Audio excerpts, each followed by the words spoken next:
Le mois dernier, je vous expliquais comment on pouvait constituer une couche chaude, c'est-à-dire on remplit de fumier un espacement encadré. Moi j'avais un vieux bac potager qui était un petit peu usagé, donc je l'ai rempli de fumier de cheval, de feuilles mortes, j'ai fait toute une composition. C'est la technique ancestrale celle-ci, hein.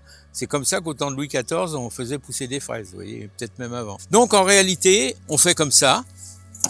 On découvre, moi j'ai couvert pour permettre à la température de monter, vous voyez, il y a des champignons qui poussent dans des compositions, j'ai mis un thermomètre pour mesurer la température. Ici vous voyez, on est au-delà de 40 degrés, ça c'est la température du terreau. Le phénomène est le suivant, on va monter en température et on va atteindre un degré de température qui devrait là peut-être aux alentours de 50 degrés peut-être, hein, c'est quand même pas mal, ou peut-être qu'on y est déjà, hein. Là on est couvert, alors on va sûrement découvrir, mais en réalité on a une température qui vaut la peine, bon, à 10 cm du sol, et donc on atteint ce coup de feu, et la température redescend progressivement pour s'éteindre, pour retomber pas à zéro, mais retomber à la température du sol normal. Ce qu'on va faire, ça va nous être utile pour pouvoir faire nos semis. Il faut pas s'y prendre trop tard si on veut manger des aubergines, surtout les aubergines et les poivrons. Mais les concombres et les courgettes, on le fera, on va en faire un peu aujourd'hui, on va tout faire en godet, hein, y compris les haricots et les petits pois en godet qu'on pourra mettre sur cette couche. On va gagner peut-être 1 mois et demi, voire peut-être même 2 mois avec cette technique. Donc voilà, ici on couvre. Donc là, on va retirer ça. Donc là, j'avais fait ça, on recouvrira après. Sur cette partie-là, j'ai une petite moitié. J'ai donc vidé un sac de terreau. J'ai pris un terreau horticole avec les caractéristiques dont je vous avais parlé, hein. On met un petit coup de râteau de ce côté-là, sur notre terreau horticole. Et là, je vais pouvoir repiquer des salades. Donc j'ai des salades, et bien je vais les repiquer ici directement sur le sol. Maintenant, je vais laisser découvert, hein, parce que je n'ai pas besoin non plus de monter à 50 degrés pour des salades, hein. Mais le sol va donc certainement se maintenir aux alentours de 15-18 degrés très vite, hein, et c'est tout à fait ce qu'on a besoin pour permettre donc une démarrage. Et la seule précaution qu'il faudra prendre, et je vous le dis, mais je me le dis, c'est bien penser à les arroser, parce que vu qu'il y a quand même de la chaleur, il faudra penser à arroser. Mais voilà une couche chaude qui est parfaitement économique. Le fumier de cheval, il est gratuit si vous vous adressez à des centres équestres qui savent pas quoi en faire, ils vous le donneront avec plaisir, et vous aurez une couche chaude et de la température. Alors je dis pas de chauffer votre maison avec ça, ça peut être une idée parce qu'avec le prix de l'électricité, mais enfin bon, faites déjà vos légumes comme ça, ce sera très sympa. Ensuite vous récupérerez tout ce terreau et vous le mettrez au potager. Donc en fait, comme toujours, rien ne se perd, tout se transforme, hein. Là je vais commencer par 12 salades, hein, c'est pas énorme, mais je vais commencer par 12 et puis on verra après, vous voyez. Alors j'ai de la salade, j'ai de la laitue, de la batavia, je veux dire. C'est ça, donc je la plante en gros tous les 20 cm, hein. Et puis j'ai de la rouge aussi. Alors la rouge, je vais la mettre là en face. Avec 12 plants, j'ai pas énorme, mais j'en remettrai. Vous voyez, parce que je veux échelonner les récoltes aussi, hein. Il ne s'agit pas de tout faire en même temps. Dans 10 jours, on va dire en 20 selon l'évolution de celle-là, on va en refaire un rang, puis un rang, puis un rang, de façon à ne pas être en rupture de salade pour toute la saison, en attendant de pouvoir les mettre directement au potager. Mais là, c'est encore un peu tôt parce que la terre est encore un peu froide, hein.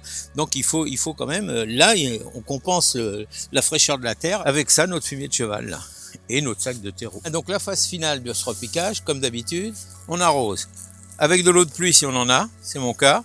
Je récupère les eaux de pluie de mes gouttières et là je me retrouve avec de l'eau de pluie intéressante. Donc un bon arrosage là, surtout quand c'est du repiquage comme ça et que ça va chauffer, donc il faut mettre de l'eau. Et après on va surveiller quand même la température. Vous voyez mon petit thermomètre là, et ben je vais le replanter là, au milieu, comme ça, et je viendrai surveiller un petit peu où ça en est. Alors je ne vais pas recouvrir avec ma plaque de polycarbonate, pas de ce côté-là. Par contre les semis qu'on va faire maintenant, je viendrai les mettre ici à côté et ce sera pour toutes les espèces un peu délicate, comme je parlais de l'aubergine, parce que l'aubergine il faut 9 mois, alors si vous voulez manger de l'aubergine, il faut quand même vous y prendre tôt, hein.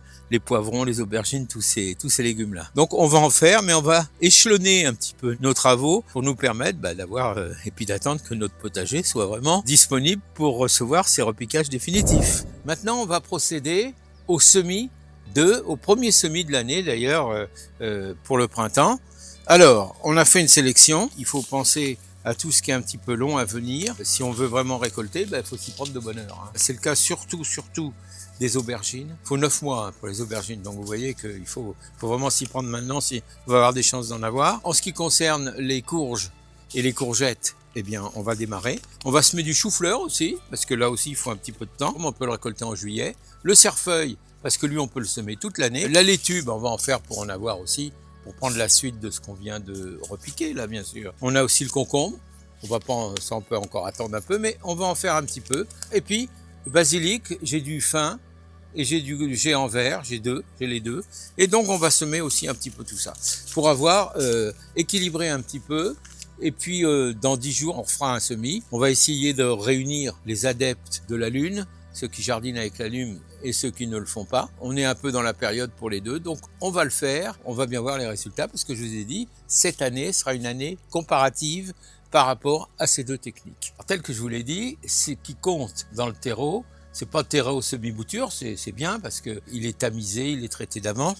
Nous, un terreau universel va bien aussi. Il est un peu plus grossier, donc on va le tamiser, mais c'est tout. Au point de vue du prix, ce sera quand même beaucoup plus compétitif. On va sortir notre terreau, vous voyez, il est bien noir, donc ça c'est un gage de qualité. S'il était trop brun ou trop marron, ça voudrait dire qu'il y a beaucoup de tourbe dedans. C'est que la tourbe en ce moment, on n'a pas le vent en poupe, comme on dit. Il faut faire attention parce qu'il faut protéger les tourbières et le reste. Donc ici, on prend notre terreau comme ça, et puis on va le tamiser, voilà. À l'ancienne, on tamise comme ça. Alors, on va s'apercevoir qu'en tamisant, on va donc avoir un terreau qui va être, vous voyez, beaucoup plus fin. Là, voilà, on va retrouver un terreau qui vaut bien un semi-bouture. Il va nous rester forcément des infibrés au fond. C'est plus grossier, mais c'est pas gênant parce que soit vous les remettrez au potager, soit vous pouvez même les mettre directement sur la couche chaude pour les repiquages. Ce sera bien aussi. Donc ça va pas se faire pour autant. Ou même dans le fond des godets, on peut mettre ça aussi. On va prendre des godets comme ça. Alors c'est de la récup, comme vous le savez, comme vous le voyez. Récupération de godets, vous en avez tous qui traînent quelque part. Si vous voulez mettre un petit peu de plus grossier au fond, et par-dessus, vous mettez le plus fin. Voilà. Alors ici, on se retrouve avec du très fin. Et là, on va pouvoir semer tout ce qu'on a à semer, qui est un peu délicat. Voilà.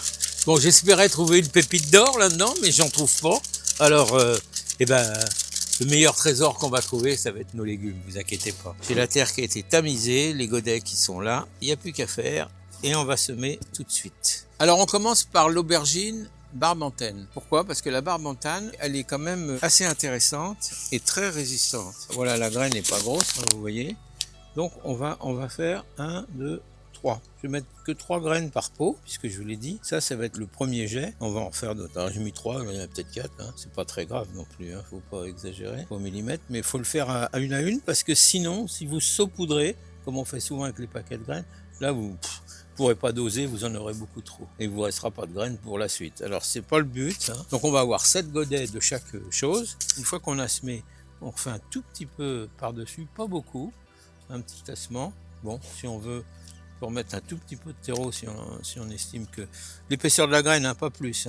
Et après, ce sera les soins que vous apporterez d'arrosage qui feront la différence. Pour pas les confondre, bien sûr, on va mettre une petite étiquette comme ça. Ça, on saura que là, on est dans l'aubergine. Après, on les reconnaîtra au feuillage, je sais bien. Les variétés les plus longues à venir à maturité après, et qui ont besoin de chaleur, ça va être les poivrons. Pour les poivrons, on y va aussi. Alors, si vous avez du piment ou des choses comme ça à semer, c'est le même principe, de toute façon. Et voilà, enfin, on va se faire de la batavia. Alors ça, on peut en semer toute l'année. Pas que celle-là, mais celle-là, on peut. Et vous voyez, on essaie de pas la semer trop serrée, parce qu'évidemment, après, il va falloir la repiquer. Mais on essaie ça. On va avoir du plant de salade pour un moment. L'arrosage, indispensable à la fin de chaque semis. Donc ici, vous voyez, ce n'est qu'un début parce que... Alors, en même temps, on peut arroser un peu le fumier qui est en dessous. Ça l'aidera justement à se décomposer peut-être un peu plus vite. Voilà. Donc ici, ça c'est fait. Alors voilà, alors ce qu'on va faire, on va continuer, vous voyez, en échelonnant un petit peu nos semis pour avoir des récoltes échelonnées. Mais la phase suivante, je vous conseille de semer des capucines, des œillets d'Inde, tout ce qui est bénéfique au potager pour les pollinisateurs, mais aussi qui est très très utile, très complémentaire. Donc je vous l'ai dit, l'œillet d'Inde parce que près des tomates, il a tendance à repousser tous les parasites. Donc c'est pour ça qu'on voit souvent des œillets d'Inde plantés avec les tomates. Et puis en ce qui concerne les capucines, elles repoussent rien, mais au contraire elles attirent. Donc dans d'autres coin du potager, si vous avez des pucerons, elles vont toutes venir sur les capucines et vous n'aurez plus de soucis parce que vous pourrez évidemment vous les récupérer vos pucerons et vos parasites sur les capucines parce que c'est un vrai piège à insectes les capucines. Je vous invite à le faire. On va continuer. Pour aujourd'hui, on va rester comme ça. Je vais remettre les plaques de polycarbonate, pas sur les salades, parce que les salades, ma foi, maintenant, il va falloir qu'elles vivent leur vie, et puis qu'elles s'adaptent, pas qu'elles aient trop chaud non plus. En conclusion, mes amis, il faudra surveiller la levée de nos semis, qui vont se faire dans les jours qui viennent, et surtout, découvrir dès lors qu'ils sont enlevés pour pas les laisser monter non plus. Donc on retirera les plaques, mais d'ici là, on va continuer à faire d'autres semis. Je vous invite à le faire.